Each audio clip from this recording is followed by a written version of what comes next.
Passo aí para vocês. Vocês têm perguntas já que querem iniciar? Como é que vocês pensarem em fazer? Então, a gente como é- tem umas perguntas mais genéricas, assim, para começar. Primeiro é sobre as tuas especializações, né? Qual que é a tua formação? Certo. Primeiro, boa tarde, boa noite aí para quem for ver, não sei qual é o horário, né? Eu sou o psicólogo Manuel Carvalho, sou formado há aproximadamente 17 anos, aqui em Maceió, Alagoas. Minha formação e minha especialização em psicologia clínica e em avaliação psicológica, onde na realidade sempre atuei, né? Desde a da época da graduação. Na realidade, comecei a atuar já no finalzinho do curso como estagiário, né? Em processos de avaliação em orientação profissional e seleção de pessoal.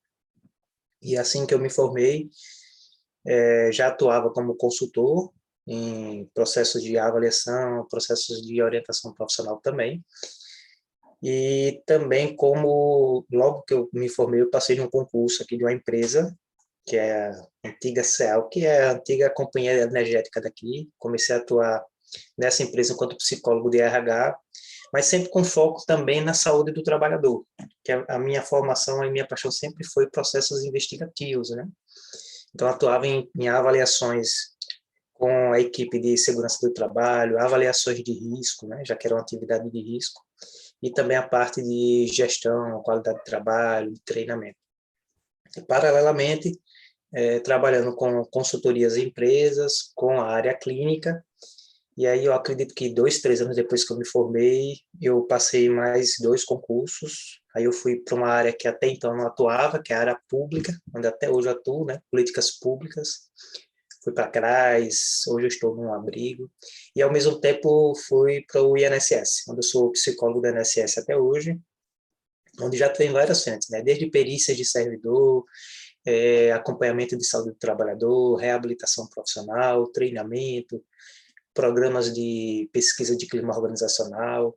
Paralelamente a isso, eu sempre gostei de ensinar, então uni duas paixões, né? A psicologia com o ensino e trazendo um pouquinho dessa minha experiência para profissionais e futuros profissionais de psicologia. Então, também ministro cursos, supervisões em avaliação psicológica já há mais de 16 anos, aqui em Alagoas, São Paulo, Mato Grosso, Pernambuco, Bahia, e também trabalhando com perícias, né? Sempre com foco nessa parte de entendimento do ser humano, de investigação, perícias da Justiça do Trabalho, é, e mais especificamente também eu gosto de chamar, né, de perícias extrajudiciais, né? Avaliações para manuseio de arma de fogo, sou professor de pós-graduação em avaliação psicológica, em psicologia do trânsito, sou supervisor de colegas que atuam em práticas também de perícias na justiça e também no manuseio de arma de fogo. Isso, costumo dizer também que sou empreendedor em psicologia, né? Tenho a empresa Visos, cursos e consultoria, onde a gente já trabalha também com esses focos, né? Formação, supervisão, soluções em psicologia para empresas, para pessoas. Então, a gente trabalha muito também com a prática de orientação e aconselhamento profissional. E eu acho que 3, 4 anos atrás eu resolvi também trazer uma contribuição através das mídias. Então, eu criei esse canal, inclusive foi o que o Brian me encontrou, né? Psicólogo Manuel Carvalho, onde eu acho que hoje a gente tem mais de 100 programas trazendo um pouquinho de discussões sobre a psicologia, o exercício profissional, e eu acho que é isso. Mas a minha atuação de base é a psicologia clínica, a psicologia voltada, né, para práticas de avaliação de perícias psicológicas judiciais e extrajudiciais, e também o ensino. E uma coisa que eu sempre falo, né, para os meus estudantes, os meus supervisionandos, é que a psicologia ela é uma profissão que permite que a gente aprenda, que a gente desenvolva expertises em mais de uma área, em mais de um saber, né? E eu tive uma grata experiência de ser conselheiro do nosso conselho aqui de Alagoas por 2 gestões, 6 anos, onde assumi 2 comissões que, ao meu ver, muito importante. Fui presidente da comissão de ética por 5 anos, lidei com muitas demandas, muitas dificuldades e necessidade de muita orientação dos colegas, e fui por 7 anos, quase 8 anos, presidente da comissão de avaliação psicológica aqui da região também. Bastante coisa, né? É um currículo bem vasto, né? Eu acho que é o sonho de todo universitário se graduar e ter um currículo dessa forma, assim, né? É uma área, um ponto que eu acho que é muito importante é a gente entender que a psicologia, ela permite que a gente pense fora da caixinha, né? A gente sai da graduação, eu vou atuar em tal área.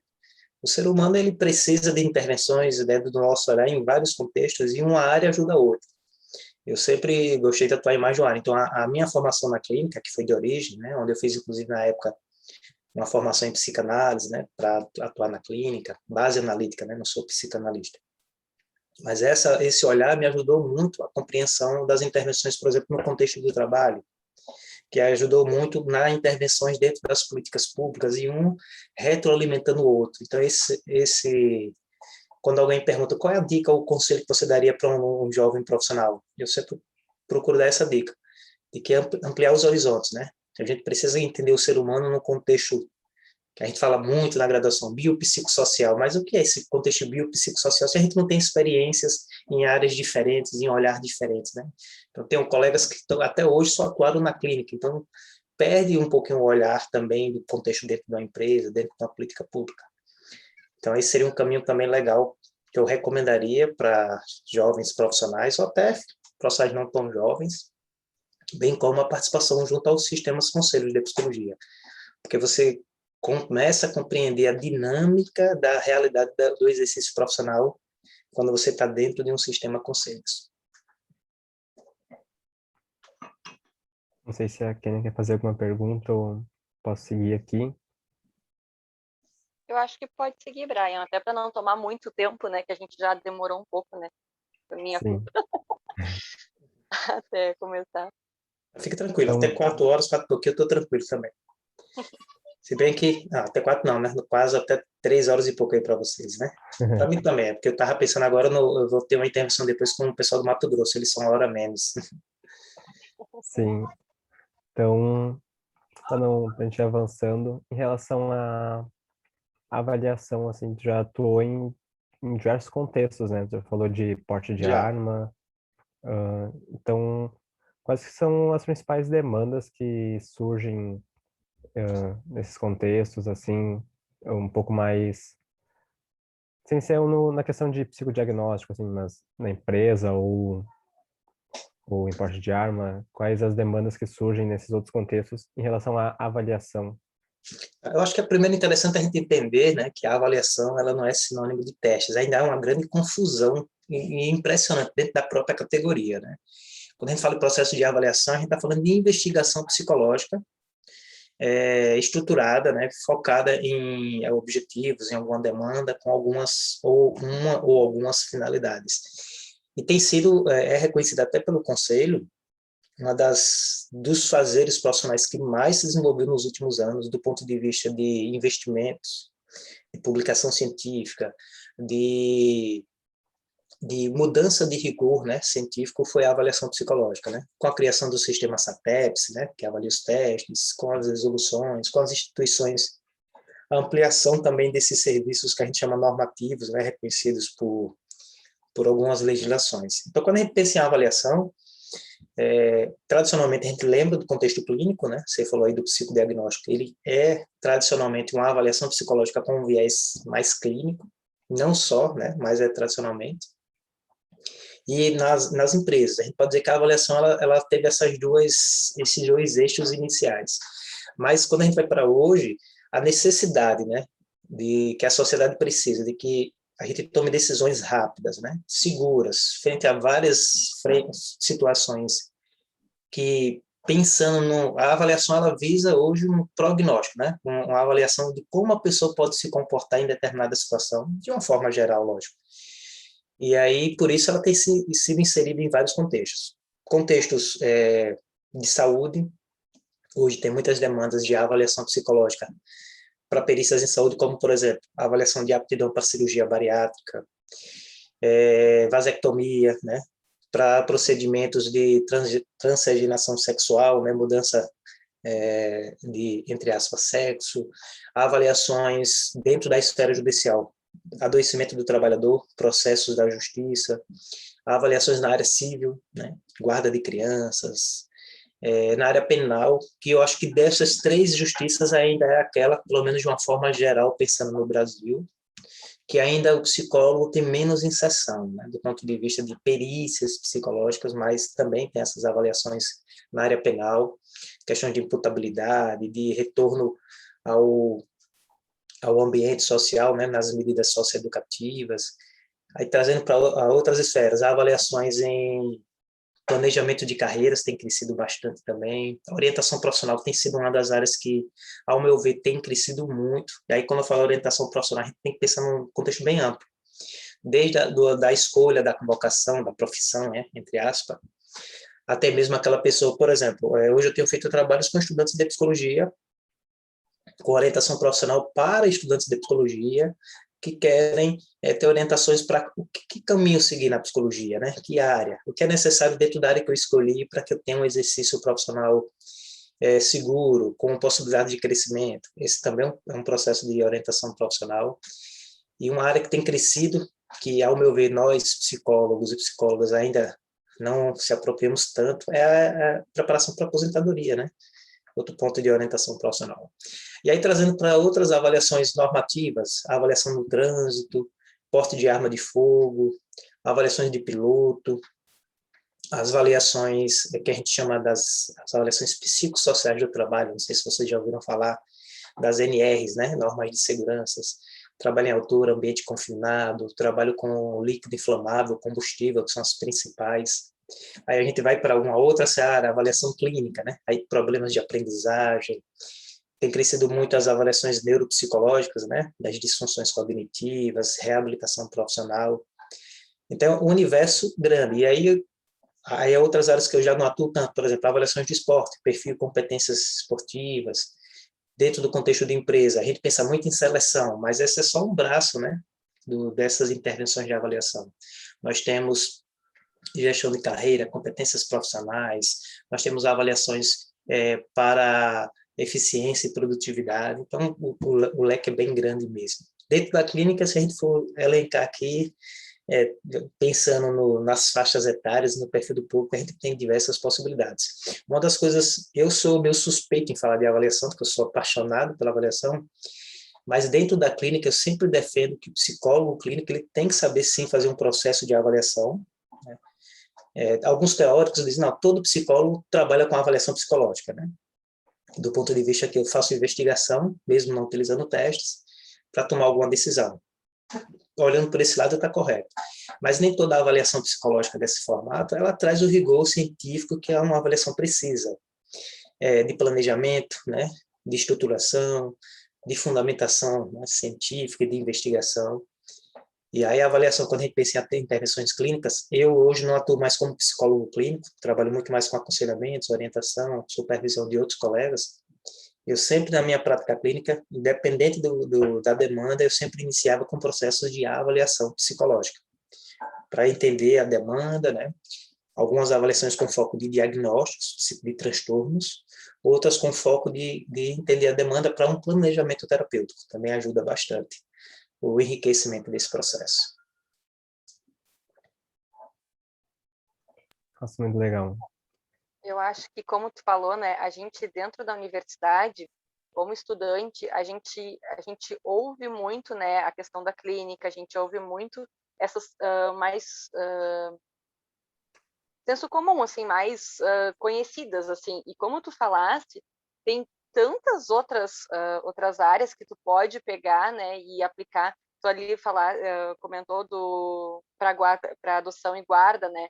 E a gente também não pode esquecer que hoje tem muito a questão da alienação parental. Então, já assim, conforme tu falaste, né, uma vai abrindo para outras, né?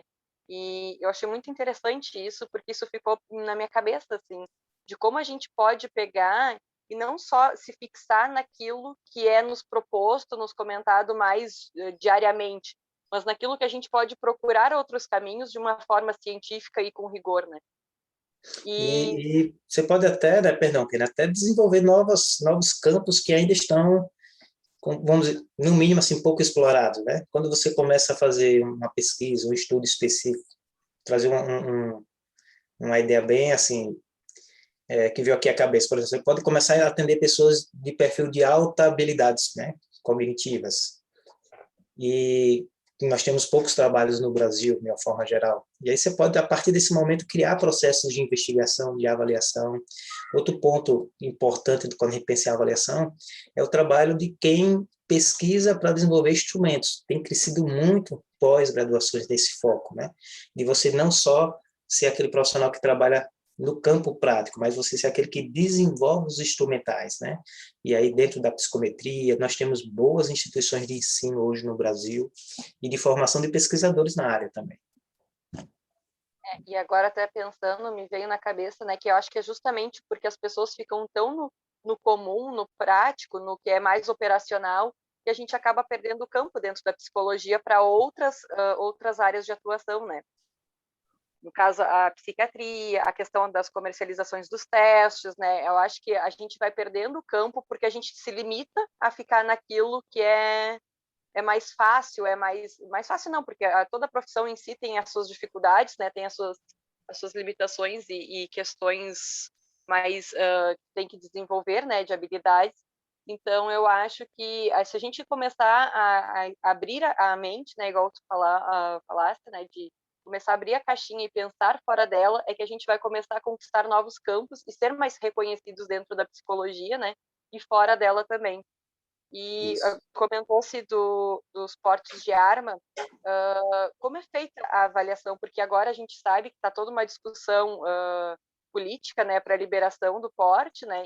E como é que é feito dentro dessa área a avaliação, quais os testes que se utilizam, voltando para os testes, e como é feito o feedback, para que caminhos isso corre. Uhum. O porte como trans são denominadas avaliações normativas. Existem normas que regulamentam esse processo. Algumas dessas avaliações normativas, elas têm uma estrutura mínima, né, de requisitos, de instrumentais que você precisa avaliar, e outras, como, por exemplo, a que eu falei para a bariátrica, a vasectomia, ela é uma avaliação normativa, tem uma norma da ANS, mas ela é uma avaliação que só cita a necessidade da avaliação, mas não tem nenhum direcionador, podemos dizer assim. Pelo menos do ponto de vista pensando na nossa profissão. Quando a gente vai para o porte de arma, já existem direcionadores, né? Existe uma instrução da Polícia Federal que é atual, é a 78 de 2014, que ela trabalha com requisitos, tanto requisitos do que é necessário para o psicólogo poder fazer essa avaliação. De uma forma geral, a grande maioria das avaliações tem que ser credenciada à Polícia Federal, então vamos imaginar que você e Brian se formem e querem atuar com a avaliação para porte de arma de fogo. Vocês não podem fazer como a prática comum da tua clínica, né? Você tem que estar credenciado à Polícia Federal, e aí tem requisitos. 2 anos de exercício comprovado, comprovação de capacitação em cursos de testes de aptidão, e tem outros requisitos lá solicitados. Essa questão que você trouxe aí das mudanças, né, da liberação, foi uma bandeira do governo atual na época da eleição, né, flexibilizar o máximo possível, facilitar aí o manuseio de arma. Para se ter uma ideia, o governo começou em janeiro de 2019, né, então, um pouquinho mais de 2 anos já foram publicados mais de 19 decretos sobre essa temática, né. Já dá para a gente ver aí que é uma temática, entre aspas, importante, né, para o atual governo, e decretos que foram derrubados, alguns pelo Congresso, pelo Supremo, porque envolvia o porte é a pessoa andar com a arma, né? Tem que ser por lei, não pode ser só por decreto. Mas em relação às mudanças que podiam ser feitas a nível de governo, foram feitas. Os requisitos para quem quer ter uma arma foram bem flexibilizados. Então, hoje, isso repercute na demanda. Hoje tem uma demanda de mais de 300% de aumento nos últimos 2 anos de pessoas pedindo registro de arma, para ter arma em casa.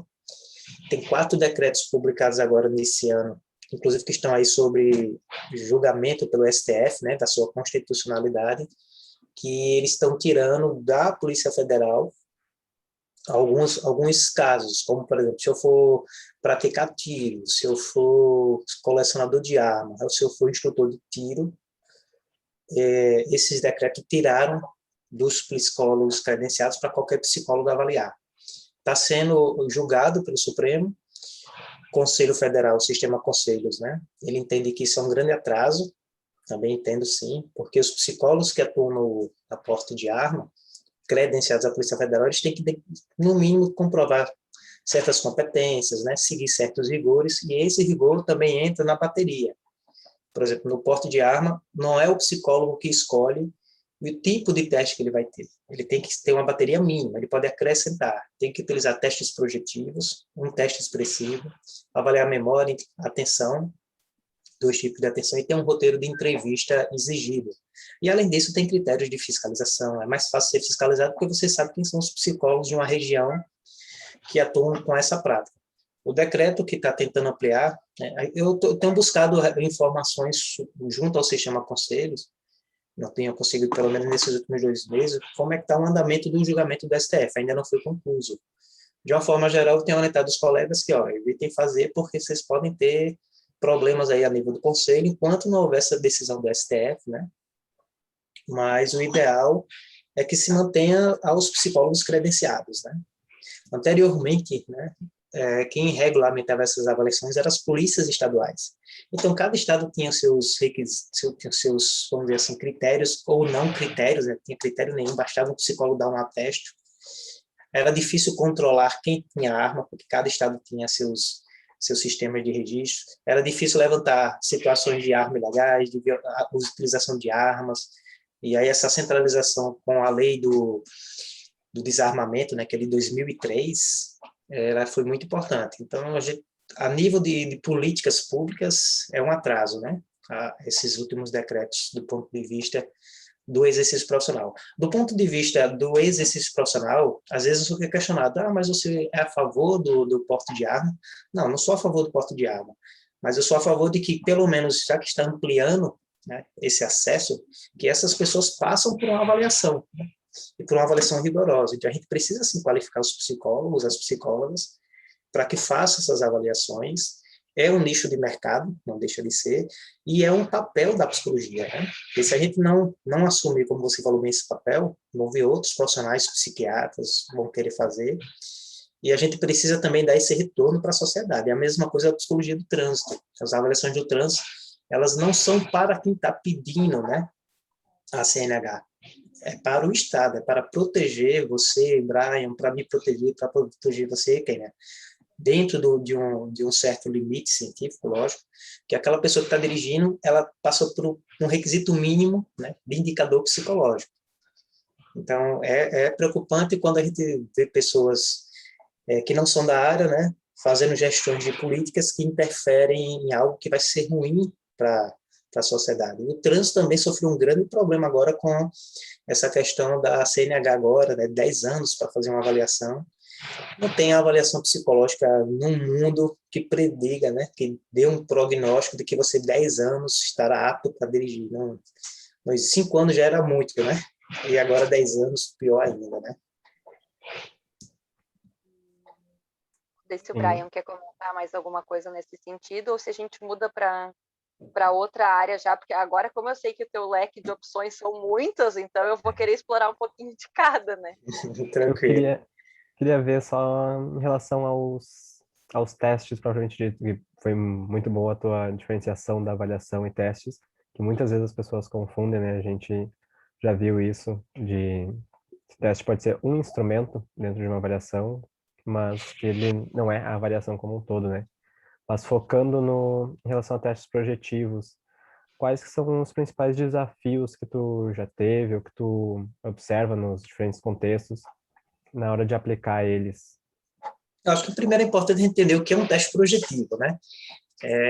Nós temos diversas categorias de testes e a principal resolução hoje que regulamenta a avaliação desses instrumentos, né? A utilização deles é uma resolução do Conselho de 2018, a 009 de 2018. E aí, quando a gente pensa em testes projetivos, a gente está primeiro falando de testes de personalidade, né? Segundo, são testes que a forma de avaliar os indicadores psicológicos, né? Os construtos, os traços de personalidade, é feito baseado em respostas, né? A essas respostas, elas podem ser feitas através de desenhos. Eu dou um comando para um avaliado fazer um desenho como o HTP, né? Desenho da casa, da árvore, da pessoa, um desenho temático. Pode ser feito através da percepção dele, ou parafraseando a Henry Murray, né, da percepção dele. Eu apresento uma prancha, não sei se vocês conheceram o teste TAT, da graduação, que aí tem pranchas. Normalmente, esses testes de percepção, eles vêm com desenhos, com manchas, né, meio ambíguos, né, para que a pessoa possa, dentro de um conteúdo com pouca estrutura, né, projetar seus conteúdos internos, que aí acontece com o teste TAT, acontece com um dos testes mais utilizados no mundo, né, o teste Rorschach, que aí já não é desenho, são manchas, acontece com o Zulliger, né, que é entre aspas, uma mini aplicação do Rorschach com 3 pranchas. Nós temos testes para o público infantil projetivos, né, CAT, CAT-A, entre outros, tem testes para idosos. Mas, assim, primeiro, a grande vantagem dos testes projetivos, eu acho que é importante a gente entender isso. Quando eu aplico testes projetivos, eu consigo levantar indicadores. Quando eu digo eu consigo, isso vai depender da correta aplicação e da experiência do profissional, né, da capacitação, da expertise. Mas, de uma forma geral, eu consigo levantar, em um tempo curto, indicadores psicológicos da estrutura, da dinâmica, da personalidade e até mesmo de transtornos. Por exemplo, o Rorschach e o HTP, eles são muito bons para levantar indicadores de transtornos psicológicos. Tem muitas pesquisas também que fundamentam, né, a utilização dele, por exemplo, para transtornos. A Kênia falou aí da questão da justiça civil, né, quando a gente tem muitas demandas hoje para avaliar alienação parental, violência contra a criança. Um dos testes muito utilizados hoje por psicólogos nessa área é o projetivo HTP, porque ele trabalha com temáticas da família, da casa, e ele tem indicadores até para transtornos da personalidade e alguns indicadores de violência. Então, uma das vantagens de testes projetivos é que, em um tempo curto, eu consigo ter indicadores. Aí vejam que indicador, eu não posso tomar decisão com esse indicador. Vou ter o olhar clínico, a exploração clínica, a avaliação clínica, utilizar outros métodos, né, para confirmar esses indicadores, mas eu consigo levantar indicadores que o cliente, o paciente, o periciado, ele está passando muitas vezes sem ter ciência, né? Esse é outro ponto importante do teste projetivo. Eu vou dar um exemplo que eu gosto de dar muito nos meus cursos. Imaginem que nós estamos atendendo um João, tá? E o João, ele tem queixas de humor deprimido, ou ele apresenta essa queixa de humor deprimido. Aí, que testes utilizar, né? Aí eu sempre falo para as pessoas que eu supervisiono, não depende, qual é o contexto da avaliação. Porque se for na clínica, vamos imaginar que o Brian está na clínica e eu sou o João, chego para o Brian, com queixas do humor deprimido. Quando eu procuro o Brian na clínica, eu quero entender o que está acontecendo comigo e eu quero ajudar o máximo possível que o Brian entenda o que está acontecendo para ele me ajudar. Então, a gente chama isso na avaliação de que eu vou ter maior fidedignidade nas minhas respostas. Então, o Brian pode querer aplicar uma escala de avaliação do humor deprimido, né? Como a BDI-2, um exemplo, que vai ser uma escala objetiva. Ela vai vir com a frase: tenho me sentido nas últimas 2 semanas, e vem opções: muito triste, triste, pouco triste, nada triste. Como eu estou numa clínica, querendo me ajudar, a tendência é que eu seja mais fiel à resposta. Não sei se vocês estão me entendendo. Aí, se eu estiver me sentindo um pouco triste, eu vou lá e marco um pouco triste. Agora, vamos imaginar o mesmo Manuel, né, o João, no caso, com a Kênia, num caso de avaliação na Justiça do Trabalho, e eu entrando com um processo na Justiça contra a empresa, afirmando que a empresa, por negligência, por violência, me adoeceu mentalmente e que eu estou entrando com processo, às vezes, de indenização moral de 100, 200, 300, 500 mil reais. E aí a queixa, depressão grave, né? E a BD2. Olha como é importante eu saber o que é que pode estar por trás, né? As demandas. A tendência nesse processo é que, não estou dizendo que todo mundo vai agir assim, mas há uma maior tendência, é que haja, que a gente chama nas avaliações, de maior tendenciosidade, né? Ou de maior dissimulação. Então, imagina a mesma escala. Às vezes, eu vou até orientado pelo advogado: olha, mostra que você está muito doente. Aí a mesma pergunta, né? Nas últimas 2 semanas, tenho sentido muito triste, pouco triste, nada triste. É triste ou nada triste? Eu me percebo como um pouco triste, como eu fiz lá com o Brian na clínica. Mas eu olho, não, mas eu estou com um processo, eu preciso mostrar à empresa que a empresa me adoeceu muito. Há uma tendência para eu me colocar muito triste, né? E aí, pensando em outra prática, vamos lá novamente, porte de arma. Eu quero ter uma arma de fogo, O mesmo João saiu da clínica do Brian, passou pela perícia da Kenny, foi para o porte de arma, para um psicólogo Daniel, e o psicólogo Daniel vai aplicar a escala BDI-2. Mostrar que eu tenho algum sintoma depressivo, eu posso entender que para mim é ruim nessa prática, e vai ser mesmo, né, para o porte de arma. Então, mesmo eu percebendo que eu estou um pouco triste, lá no porte de arma, nessa pergunta, a tendência é que eu diga, nada triste. Né? Deu para entender? Então, alguns instrumentos, eles têm uma maior possibilidade de manipulação. Até mesmo sem você conhecer o instrumento, você tendo uma boa capacidade de raciocínio, você diz, olha, se eu disser que eu estou muito triste, ou um pouco triste para o porte de arma, vão achar que eu quero a arma para me matar, então eu vou dizer que eu estou nada triste. Né? É todo mundo que responde assim? Não, tem gente que é mais fiel, né, a como se percebe. Mas depende muito de onde eu estou avaliando. Aí eu posso pegar um HTP, eu posso pegar um teste PFISTA, que é pirâmides coloridas, né, montar pirâmides coloridas, eu posso pegar um Rorschach no instrumento, nos mesmos 3 contextos, aplicar, mesma instrução, mesmo formato, e o João não vai saber onde eu vou tirar indicador ali de depressão. Deu para entender? Então, diminui a tendenciosidade, diminui a manipulação da informação, principalmente quando o psicólogo sabe fazer o manejo adequado da aplicação do instrumento. Ele, inclusive, nem vai saber que ele está passando indicador de depressão, de agressividade, de impulsividade, indicador de instabilidade emocional, né? Por quê? Porque de acordo com como ele responde, de acordo com o tipo de resposta que ele dá, de acordo com a história que ele conta, de acordo com como ele monta, por exemplo, as pirâmides coloridas, as cores que ele vai escolher, vai levantar vários indicadores psicológicos que o João tem menos controle. E uma aplicação de 10, 15 minutos, que talvez, numa exploração clínica tradicional, eu pudesse demorar 3, 4, 5 atendimentos, ou talvez até mais, né? Alguns testes projetivos, eles levantam até indicadores de transtornos neurológicos que não são nem de ciência do nosso cliente, do paciente. E aí, quando a gente encaminha para uma avaliação especializada na neuropsicologia, no neurologista, é descoberto alterações neurológicas, até às vezes graves, e o próprio cliente, o paciente, não sabia. Numa aplicação de um teste de 10, 15 minutos. Então, tem muitas vantagens. Desvantagens, né? Desafios. São testes que exigem uma boa formação do psicólogo, da psicóloga. Alguns deles, até durante a aplicação, exige muito domínio do psicólogo, como o teste PFISTA. Outros, né, eles já têm exige muito conhecimento na hora de corrigir e de interpretar também. E sempre aquela questão ética, né? O instrumento, ele é mais um elemento. Porque muitas vezes o instrumento ele aponta para um campo, ou para um transtorno, ou para um indicador psicológico, e todos os outros métodos, todas as outras técnicas apontam para um caminho diferente.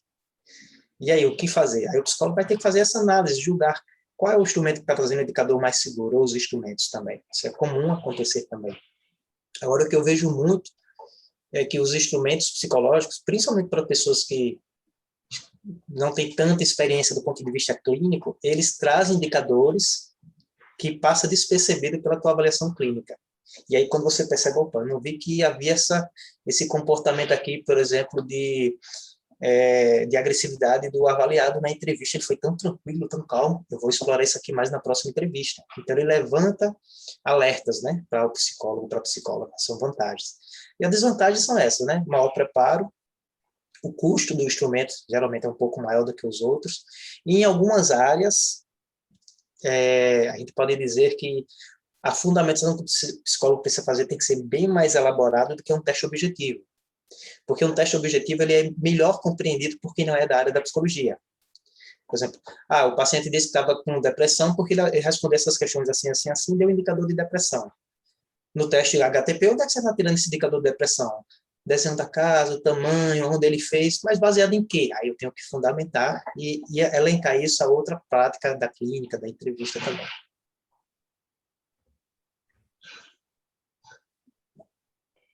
Eu até achei muito interessante tu falar dos contextos de aplicação, né? Porque realmente existe um certo senso comum, assim, de que os testes projetivos são menos fidedignos, assim, na questão da avaliação, igual tu falou, porque eles não são tão compreendidos por um público externo, né, quanto por um público interno. e tu trazer que os testes que são supostamente psicométricos, né, porque eles já têm uma entrevista mais estruturada, eles também podem, dependendo da lealdade do testado, né, da pessoa que está fazendo o teste, de também, no contexto que ele deseja alcançar, ele modificar. Então, na verdade, tudo varia, não é só um que é menos fidedigno que o outro, tudo precisa de ter uma base, igual tu falou ali, de tu ter usado não só uma técnica, mas tu usar todas várias que comprovem aquilo que está sendo feito. Perfeito. E nessa questão, tu falou da bariátrica, né? A gente sabe que a bariátrica agora também é uma coisa que está sendo muito atual.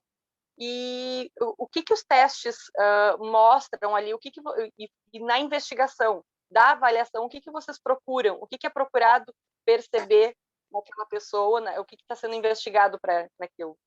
Aí a gente tem que pensar, quando as pessoas fazem questionamentos sobre o que é que eu vou avaliar, que tipo de teste eu vou escolher, né, para bariátrica. Eu vou falar da bariátrica, mas isso a gente amplia para um outro contexto. Aí eu sempre trago, primeiro, a gente precisa entender que indicadores psicológicos a gente quer investigar, antes de pensar nos testes. Por exemplo, pensando na bariátrica. O que é importante para uma pessoa que vai submeter um procedimento de cirurgia bariátrica, que ele tenha, né, do ponto de vista de suporte, né, familiar, de suporte social e de construtos psicológicos, né? E, ao mesmo tempo, que indicadores ele não pode ter, do ponto de vista psicológico. Aí, mano, onde é que eu vou conseguir isso? Pela sua prática, que já atua com a área, e pelas referências de pesquisas biográficas de outros profissionais.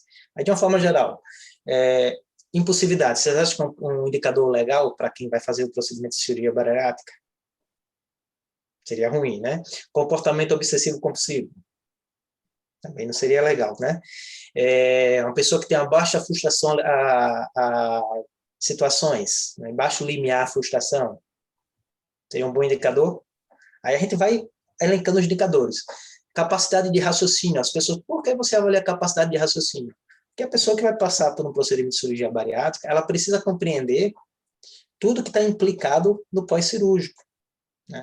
Do ponto de vista, você compreende que você vai ter sérias limitações do ponto de vista de alimentação, de gratificação que você tem hoje com o alimento, de ambientes que você vai andar, né? Limitações do ponto de vista de decisão, até mesmo de restrições, que nos primeiros meses são terríveis, né? Nos primeiros dias até água você vai ter dificuldade.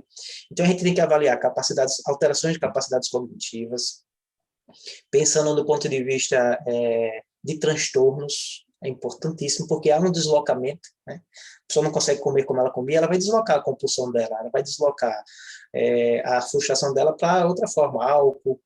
Eu já acompanhei casos em que a pessoa não conseguia comer, então ela fazia o que? Ingestão de leite condensado, de leite moça, o dia inteiro, né? Para gratificar aquela frustração frente aos desconfortos que ela tinha. Então, avaliar a dinâmica familiar é importantíssimo, avaliar a presença de transtornos psicológicos, os instrumentos vão levantar alguns indicadores, indicador de depressão, de ansiedade, transtornos, né, alimentares é importante também. Pensando em testes projetivos, eles vão levantar indicadores da própria dinâmica da pessoa, como é que ela lida com ela mesma, se ela é impulsiva ou se ela não é, se ela tem uma boa estabilidade emocional, alta estabilidade emocional. Isso não só pensando em julgar se a pessoa está apta ou não, né, ao procedimento, mas até pensando em recursos antes do procedimento cirúrgico, durante e pós-procedimento cirúrgico, pensando até no caso de uma terapia.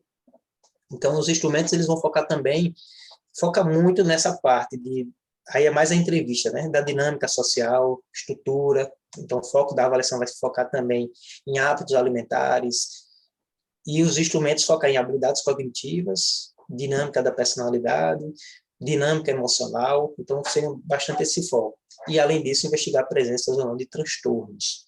E aí eu sempre trabalho a importância do olhar clínico. Aí tem colegas aí fazendo essas avaliações, inclusive respondendo no conselho, né, por conduta ética, em um atendimento, em 2 atendimentos. É possível você fazer uma avaliação para cirurgia bariátrica, dizer que a pessoa está apta em 1 ou 2 atendimentos.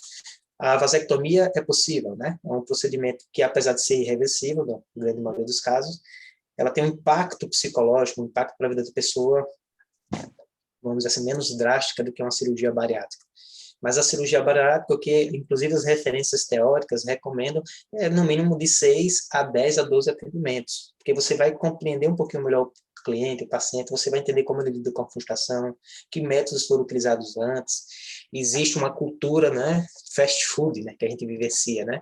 Quero tudo para ontem. Então, tem médico, infelizmente, influenciando pacientes a fazer cirurgia o mais rápido possível. A ANS traz que tem que ser um dos últimos procedimentos a ser tentado.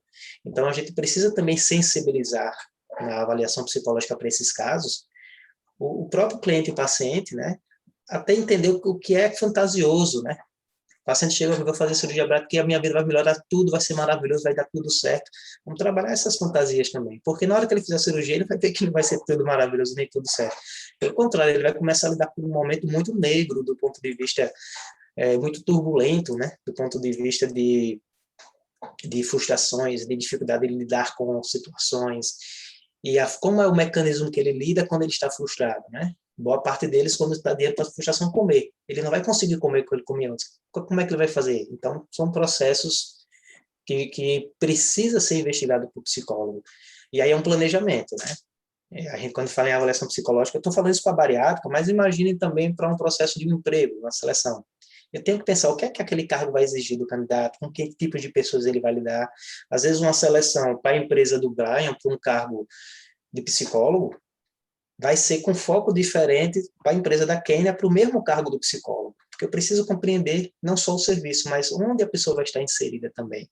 Que tipo de competências vai ser solicitado, que tipo de pessoas ela vai lidar. Então, a gente precisa compreender também o contexto.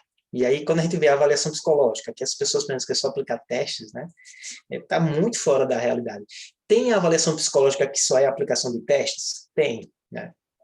A resolução, inclusive, de 2018 reconheceu isso como uma avaliação psicológica, concurso público.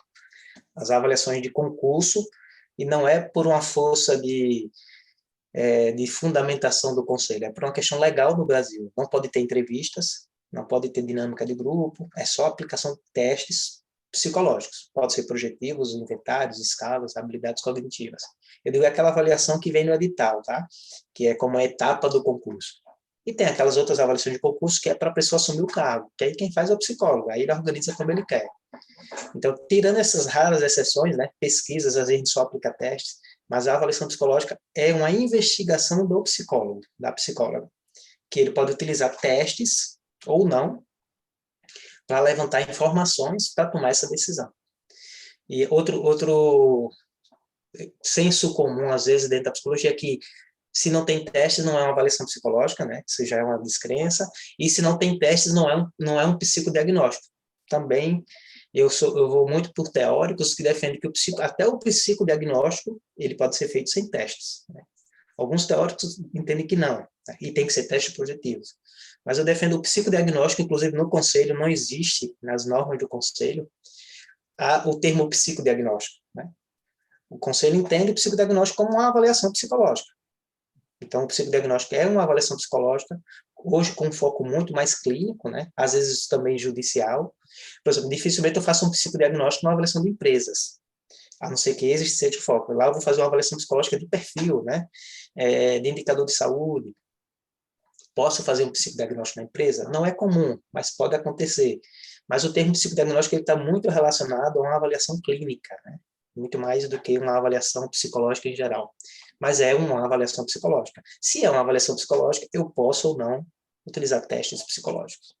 Recomendo sempre utilizar, desde que você saiba utilizar, sabe por que está utilizando, porque vai ser mais uma fonte de informação fidedigna para o processo. Você comentou sobre pode usar desde que saiba para que está usando, né? Tem uma professora que comenta que a gente pode, uma intervenção, enfim, lançar mão das ferramentas que forem possíveis, desde que a gente saiba por que está utilizando, né? Tipo, quero usar um teste para avaliar a personalidade. Ok, não tem problema, mas com que finalidade tu vai usar ele, né? Então, é bem importante a gente saber, tipo, por que a gente quer usar isso, qual a fundamentação, qual o objetivo. Isso tem a ver com a demanda, né? Isso. Até saber se aquele instrumento ele é o mais adequado para o que você quer investigar, né? Sim. Porque vai ter outros instrumentos mais adequados mais fidedignos. Não é porque ele é aprovado pelo Conselho Federal, pelo SATEPS, né, que a gente chama parecer favorável, que ele é o mais adequado para aquele perfil. Às vezes, 2 instrumentos para adultos tem um que tem mais fidedigno, ele tem resultados mais confiáveis do que um outro, e os 2 aprovados pelo Conselho. E é importante entender isso também, né? Perdão, Kenneth, você estava falando, né? Não, eu estava só comentando essa questão de tu saber por que tu vai utilizar o teste, até uma forma de não banalizar os testes numa população geral, assim, né? Porque senão as pessoas, mas eu vou lá só aplicar aquele teste. Então, a gente dá mais notoriedade quando a gente sabe do porquê e do para onde a gente quer chegar com aquilo, né? Isso. E aí você traz um ponto importante, né? Nosso papel social. Quando eu escuto não psicólogos, né? Dizendo, eu fui para uma avaliação psicológica, fiz um monte de testes dos pauzinhos e tal, e aquilo é o quê? Para ver se eu sou doido, o psicólogo não disse nada. Aí eu vejo um problema, deixa eu colocar aqui o meu carregador, senão o computador vai desligar.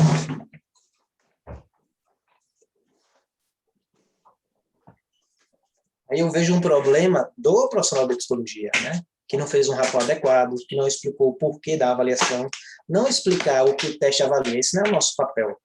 Mas se eu estou, por exemplo, no contexto de trânsito, e eu vou aplicar um falográfico, né, que é um dos testes do kit obrigatório lá do trânsito, eu não vou dizer, olha, aqui nós vamos avaliar se você é impulsivo, se você tem traço de agressividade. Eu não vou fazer isso, né, porque eu vou trazer mais terror e curiosidade. Mas eu vou dizer, olha, nós vamos aplicar um instrumento que é importante para o trânsito. Por quê? Vocês acham que a pessoa tem uma boa coordenação motora no trânsito é importante, né?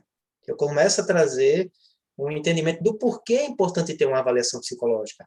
Você acha que é importante as pessoas saberem seguir regras e normas no trânsito, né? Dificilmente uma pessoa vai dizer que não acha que é, né? Pode até ser que ela não cumpra, mas ela sabe que é importante. E aí no instrumento a gente diz, pronto, nós vamos fazer um teste, que ele é uma atividade de execução, porque no trânsito você executa, você passa a marcha, você está dirigindo, você tem que prestar atenção no que está sendo falado, você tem que prestar atenção no que você está executando, que você vai ter que seguir normas, aí a norma do teste palográfico é as orientações, né, fazer os traços de cima para baixo, da esquerda para a direita, etc. Então, você dá entendimento para o processo. Mesmo você não explicando que tudo ali tem muito mais coisa que a gente está avaliando. Isso é uma falha da psicologia, não é do cidadão, né? Se o cidadão vai para um processo com um psicólogo e ele sai sem entender o porquê foi feito, a falha não é do cidadão, a falha foi do profissional de psicologia que coordenou, que executou aquele processo. Né? Claro, tem coisas que a gente não pode apresentar, tem coisas que a gente não pode falar, mas sempre a gente consegue esclarecer e diminuir o que eu digo, ansiedade desnecessária. Eu já vi colegas também que dizem, vou fazer uma avaliação psicológica de seleção e eu quero saber como é que o candidato lida sob pressão. Aí ele faz um terror no processo, né? Para ver como é que a pessoa lida. Não, não é necessário. O próprio processo já é ansiogênico, né? E os instrumentos, eles são feitos em avaliações sem a pessoa estar sob terror. Então, quando eu aterrorizo a pessoa, eu quebro o processo de confiabilidade do instrumento. Então, mas isso não é problema do instrumento, é falta de preparo do profissional, né? Aí, por isso que eu disse, a utilização com profissionais que tenham uma boa formação, que tenham um bom domínio do instrumento. E o domínio envolve também o manejo de aplicação, mas envolve também as orientações que a gente passa.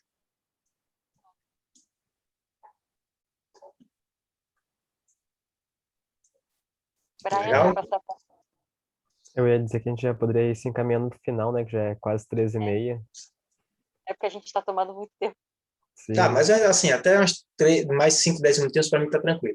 Eu gosto muito de falar da avaliação, tá vendo? Esqueço do tempo. E tá muito legal. É um sentimento mútuo. Eu não sei se tem alguma pergunta, Kênia. Eu acho que só para aquela questão que agora a gente também não pode deixar, né? E a gente comenta muito sobre a questão da pandemia, né? Como é que está sendo para ti ministrar tanto os cursos quanto fazer as avaliações nesse período de pandemia? Legal. A pandemia, ela trouxe desafios para todas as categorias, né? E dentro de todas as categorias, eu, assim, até com uma certa satisfação, eu costumo dizer que nós, da psicologia, acredito que é o que estávamos mais preparados, né? Tirando, talvez, uma área de TI, né?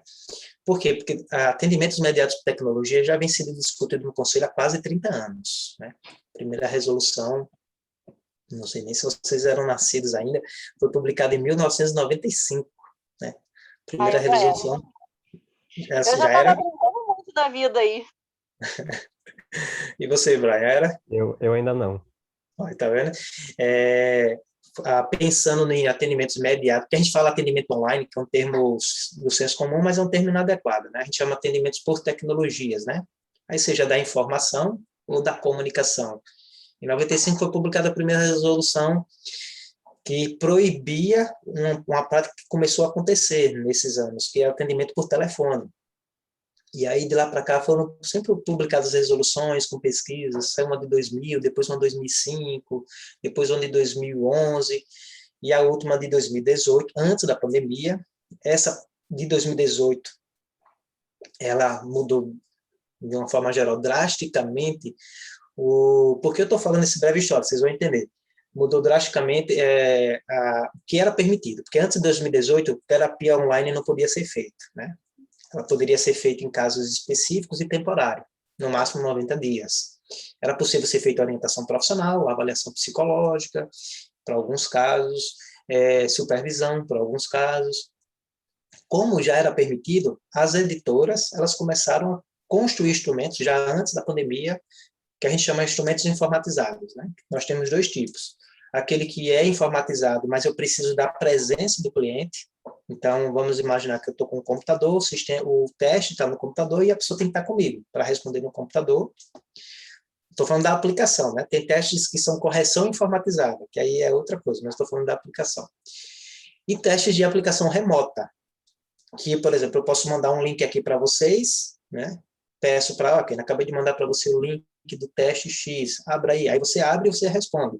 E automaticamente o sistema manda as respostas para mim, lá na plataforma que eu vou ter acesso. Então, isso já vinha sendo construído, né, e desenvolvido dentro podendo assim, dos instrumentais do psicólogo, né? Já vinha sendo construído há muito tempo já plataformas de atendimento. E essa de 2018, ela tirou várias restrições. Começou a poder ser feito terapia sem prazos, começou a poder utilizar isso aqui para atender que não era permitido, né? Smartphone, WhatsApp, plataformas diversas. Tirou a restrição do tipo de público que eu posso atender. Então, a gente pode atender crianças, jovens, adultos e idosos. Eu posso fazer avaliação psicológica, atendimento clínico, orientação profissional, trabalho em grupos. Tirou, assim, no sentido de não há essa limitação, mas o psicólogo ele é responsável por saber se o atendimento por tecnologia é compatível para aquele serviço, né? Até hoje isso é assim, deu a responsabilidade para o psicólogo. Então, eu vou atender uma criança, essa criança, esse serviço, esse objetivo, é possível fazer por tecnologia? Se não for, eu não posso atender. Eu posso responder eticamente se eu fizer. Eu vou fazer uma avaliação psicológica. Você perguntou da avaliação psicológica. Hoje, ainda temos limites, né, de instrumentos que podem ser feitos totalmente online. Mas, por exemplo, dependendo do processo, eu consigo fazer totalmente online. Uma seleção de pessoal, a gente já tem teste hoje de memória, de aplicação remota, de inteligência, de atenção, que é um kit básico, podemos dizer assim, para avaliação de seleção de pessoal. Nós já temos escalas de personalidade ou inventários também online, DLPR, BFP, entre outros, QATI, que eu posso também aplicar. Agora, quando eu penso em testes projetivos expressivos, nós não temos, né? Então, se eu quero fazer uma avaliação que exige um teste projetivo expressivo, não tem como fazer online, mas eu posso fazer híbrido, né? Eu posso aplicar alguns instrumentos remotos e fazer híbrido. Nós tivemos, eu tenho uma comunidade que eu criei para estudantes e profissionais de psicologia, que é uma comunidade online de psicologia, que a gente todo mês tem temas, discute, traz profissionais de referências de avaliação, de intervenção psicológica, e o mês de junho agora é o psicodiagnóstico. E aí a gente trouxe a maior referência do teste Rorschach do Brasil, né? Que é a doutora Ana Cristina, para dar um mini curso para a gente do Rorschach. E ela trouxe uma novidade bem legal. Ela está coordenando uma pesquisa de um teste projetivo, que eu gosto bastante do Perfista, estudando para validar ele para aplicação remota, totalmente remota, né? Que a pessoa vai montar as pirâmides na tela do computador com no smartphone e tal. Então, o que é que... Primeiro, hoje a gente tem limitações, né, de instrumentos remotos. Eu não posso pegar um teste que ele não é remoto, um inventário, por exemplo, ler e o cliente está respondendo para mim ou anotando. Isso foge da padronização. Teste projetivo hoje, a gente não tem nenhum de aplicação remota com parecer favorável no conselho. Tem esse que está em processo de pesquisa, desenvolvimento, que eu acredito que vai ser um grande investimento hoje das editoras, né? Do ano passado para cá, já surgiram outros testes que não eram validados para aplicação remota e estão no remotos. O remotos tem várias vantagens, né? A correção parte quantitativa de cálculo, o psicólogo não se preocupa, e a máquina ela acerta muito mais do que a gente, né, na hora de fazer essas correções. Já gera um laudo, né, não o laudo da avaliação, mas o laudo do relatório, isso já. Alguns testes inventários, ele pode diminuir a tendenciosidade do cliente, porque ele mescla as perguntas, ele pode fazer mudanças de perguntas, diferente de um questionário físico, que não tem como você fazer essas mudanças. Desvantagens, o custo é maior, exige da tecnologia, que nem sempre a gente tem como estar com a tecnologia, e um cuidado que tem que ter, a aplicação informatizada não substitui o olhar do psicólogo frente ao resultado dos testes, né? Mesmo ele já gerando um relatório. Mas, em termos de demandas, né, de novos instrumentos, eu acredito que nos próximos 5 anos, a gente vai receber muito material legal aí para aplicação remota, muito mesmo. Mas é para todo o público? Não, vai ter públicos que a gente vai ter mais, pelo menos hoje, né? Talvez daqui a alguns anos seja tão bom o desenvolvimento que a gente nem tem essas carências. Mas hoje, quando a gente pensa em avaliação infantil, né? A gente tem uma grande limitação hoje do atendimento, mesmo atendimento clínico, né? Sem ter avaliação, já tem uma grande limitação. Alguns públicos idosos, algumas ferramentas, alguns jogos lúdicos que não tem como hoje a gente transcrever, transportar para o atendimento remoto. Do ponto de vista de intervenções psicológicas, eu tenho recebido algumas coisas bem legais, né? Então, a gente, desde 2018, já vinha mudando muito essa questão, mas ainda havia uma grande resistência dentro da psicologia, dentro dos profissionais, né? Dentro do próprio conselho, tá? Existem grupos, eu participei da discussão da última resolução, em Brasília, como presidente da comissão de ética, e quando a gente falando da minuta da resolução, antes dela sair, a gente dando dicas, orientações, tirando pontos que a gente achava que era desfavorável para a categoria, tinha um grupo lá que dizia, isso é um absurdo, isso não é psicologia, atender por telefone, atender por WhatsApp, psicologia tem que ser olho no olho, você está sentindo o cheiro da pessoa, a pessoa sentindo o seu cheiro, né? E aí outros grupos, se a gente não regulamentar isso, o psicólogo está atendendo do mesmo jeito assim, né? Então, a gente precisa regulamentar, e tem um ponto positivo nesses atendimentos. Primeiro, ó, nós aqui, né? Vocês aí de... Qual é a região mesmo que você falou, Brian? Rio Grande do Sul, é? Vocês do Rio Grande do Sul, falando comigo aqui de Maceió, Alagoas, a gente nunca ia ter essa experiência se não fossem as tecnologias. A gente pode chegar de uma forma mais acessível, até com menos custo, para pessoas que precisam do nosso serviço em cidades diferentes, em regiões diferentes. Então, eu posso procurar um especialista de uma abordagem que não tem na minha cidade, de ser atendido, ou eu posso procurar uma referência nacional, que se eu fosse para o consultório dele, o atendimento seria bem mais custoso, ia ser bem mais difícil. E eu costumo dizer o seguinte, a psicologia ela está para servir a sociedade, né? Eu sou um defensor das mídias, eu sou um defensor do marketing, do psicólogo, que parece que é um pecado falar isso, né? Psicólogo fazer marketing. Não, a gente tem que fazer marketing porque a gente tem que levar... Se eu tenho um serviço bom, por que eu vou me limitar para poucas pessoas? Eu tenho que atender mais pessoas, porque eu tenho que levar o que é bom para mais pessoas, concorda? Se eu levo o que é bom para mais pessoas, eu ajudo mais pessoas. E eu tenho certeza que a grande maioria das pessoas que escolhem a psicologia, escolhe para ajudar pessoas, né? Alguns escolhem para se entender melhor, né? Aí é bom fazer terapia, né? Porque pode sair do curso da graduação sem entender nada de si e querer atender os outros e talvez causar mais problemas. Mas esse avanço da tecnologia e aí do atendimento online, em março do ano passado, né? De repente, quem era totalmente contra, se viu numa sinuca do bico, né? Viu a pandemia e disse, ó, ninguém pode atender mais presencialmente. Aí o psicólogo fechava o consultório, né, e deixava, inclusive, os pacientes em situações delicadas, num momento de extrema ansiedade, né? Ou começava a atender por tecnologia. Eu tenho recebido feedbacks muito legais, né, de clientes, de psicólogos que eu supervisiono, ou de parceiros, né, que dizem, olha, eu nunca tinha atendido. Quando eu comecei a atender, eu vi, rapaz, o negócio funciona, né? Hoje eu tenho colegas psicólogos que dizem, eu não atendo mais presencialmente, só atendo por tecnologia. Hoje tem psicólogos, colegas, dando feedback de que, olha, meu paciente não quer mais atendimento presencial, ele só quer por tecnologia, né? Então, na realidade, é um desafio. Eu não vejo como uma limitação, eu vejo como um desafio de que nós, enquanto ciência da psicologia, vamos ter que nos preparar para que mesmo no atendimento por tecnologia a gente consiga fazer com muita qualidade. Já conseguimos fazer hoje para alguns perfis, para alguns objetivos, mas de uma forma geral a gente precisa melhorar em outros pontos. Mas é uma realidade, né? É uma realidade que ou a gente abraçava, ou a gente, como você falou, Ken, né? Ou a sociedade passava por cima e a gente ficava para trás. Legal? Então, eu acho que a gente pode ir finalizando, então, né? E agradecer mais uma vez a tua disponibilidade, né? O teu apoio. E dá para ver que aí tá mais quentinho do que aqui. Aqui no Rio Grande do Sul tá um frio agora, com a chegada do Bem inverno. quente. Dizer para te aproveitar esse calorzinho, porque a gente estaria desejando ele. E isso foi uma das coisas boas também que a tecnologia nos trouxe, que a gente pode pegar e ver, né? E por mais que a gente não esteja presente, a gente consegue igual sentir. Se a gente estiver focado naquilo, a gente consegue sentir o emocional da outra pessoa e a situação dela, mesmo que a gente não esteja ali. Então, a gente queria agradecer mais uma vez, e dizer muito obrigada, né, por nos acolher nesse momento, né, e que a gente também está à disposição, desculpa, de se tu precisar de alguma coisa da nossa parte. Legal.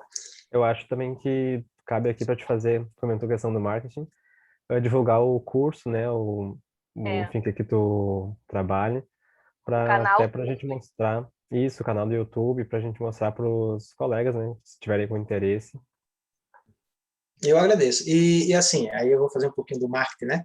O canal do YouTube, eu acho que ele é um meio também de a gente se aproximar da categoria. Nós temos lá de testes, a gente fala de muito de avaliação. Estou lançando hoje, inclusive, se vocês quiserem conhecer depois, à noite vai estar no canal, o teste perfista, né? De avaliação da personalidade, de cores. Eu vou estar falando um pouquinho dele. Eu não falo nada que não seja possível falar no YouTube, lógico, né? Que ali o YouTube está aberto para várias pessoas, mas eu trago umas informações gerais e alguns indicadores que são avaliados que a gente pode ser interessante também. E aí eu faço convite também para conhecer a nossa plataforma. Para estudantes ela é bem interessante porque nós temos cursos gratuitos lá. Exame clínico psicológico, tem um curso gratuito de atendimento online, onde eu falo das plataformas, dos cuidados, tem curso de intervenção com crianças em situações de violência e abuso, e esses cursos são gratuitos com direito a certificado, não pago o certificado, eu soube que tem plataformas que cobram, né? Aí a pessoa, uma vez uma aluna fez, tá, o curso é gratuito, mas você cobra quanto pelo certificado?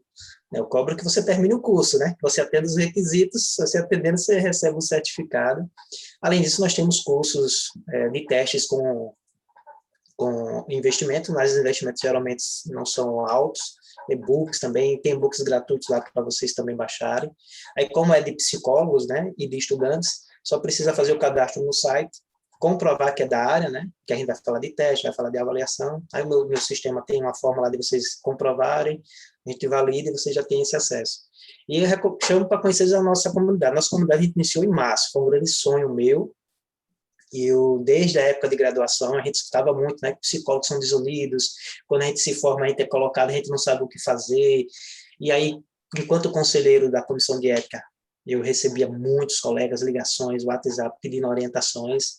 E aí, eu disse, por que não utilizar dessa experiência que eu já criei, né, desse contato, e criar um espaço que a gente possa estar trocando experiências, trazendo dicas, e aí a gente criou essa comunidade online, onde a gente tem cursos, webinários, supervisão mensal, né, um encontro por semana online, aí tem um grupo do Telegram, e tudo isso num valor bem acessível. Por exemplo, R$ 49,90 é um lanchinho que a gente faz aí, né? Às vezes no chat, e esse valor por mês a pessoa com acesso a curso, supervisão e acesso a profissionais de referência, né? A gente já trouxe um dos melhores professores que eu já tive em neuropsicologia e neurociência, Helder Salles, a gente teve mês passado sobre neuropsicologia. Teve a Ana Cristina, a doutora, né? Hoje ela é presidente da Associação Brasileira do Rochá, só para vocês terem ideia, ela é de referência do Brasil, deu um curso para a gente também. Então, a ideia é a gente poder ampliar, e aí eu faço esse convite. Depois, se vocês quiserem, até eu mando depois para você, Brian, mais informações. E quem sabe a gente fazer uma parceria aí com vocês aí do campo de vocês, a gente criar uma palestra online só para vocês também, gratuita, para vocês conhecerem alguma prática, a gente falar de alguma intervenção. Mas eu recomendo ir lá conhecer o nosso canal do YouTube. Eu mando para você, Brian, o link do site, quem quiser conhecer os cursos, os e-books também. Como eu disse, tem cursos gratuitos. O importante é a gente disseminar esse conhecimento, né? que a gente dissemina esse conhecimento, a gente fortalece a psicologia, a gente consegue melhorar a nossa prática, a gente consegue melhorar o diálogo com os profissionais, no caso de vocês, os futuros profissionais, e a gente consegue também melhorar o diálogo com a sociedade e as necessidades da sociedade, certo? E obrigado aí pelo espaço para a gente fazer esse bate-papo. Obrigado pela tua disposição e por compartilhar todo esse conhecimento com a gente, né? Manda o link, sim, que eu vou estar Esqueci, compartilhando com... acompanha o nosso Instagram, viu? Visos_cursos também, esqueci de falar. Tá bem. Se quiser mandar ali os linkzinhos, que depois eu compartilho com os colegas. Manda sim. E precisando, a gente fica a ordem, só se organizar, a gente juntar um horáriozinho para a gente bater um papo, se vocês estiverem no trabalho, alguém da turma de vocês, vai ser um prazer. Tá bem, então. E amanhã eu vou pegar uma praia, viu? Fazendo inveja. Tchau, gente. Brian, eu mando depois o link para você, tá? Da gravação. Tá bem. Muito Valeu. obrigado. Tchau, gente.